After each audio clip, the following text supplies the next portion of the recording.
நான் இதெல்லாம் எதிர்பார்க்கவே இல்லைங்க. எல்லாமே சர்ப்ரைஸா இருக்கு. உங்களுக்கு சர்ப்ரைஸா இருக்கட்டும் தான் நாங்க சொல்லாமலே வந்திருக்கோம் தீபக். ஜோதி கிட்ட சொல்லி வீட்டை மட்டும் டெக்கரேட் பண்ண சொல்லியிருந்தோம். ஓ, இதெல்லாம் உங்க வேலை தானா?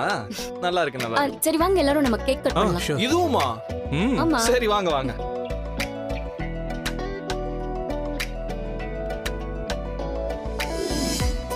Happy birthday to you.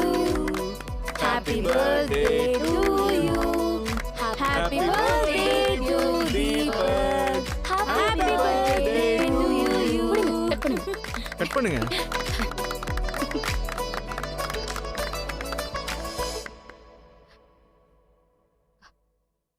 Kavya, ஏன் அங்க நிக்கிற? இங்க வா.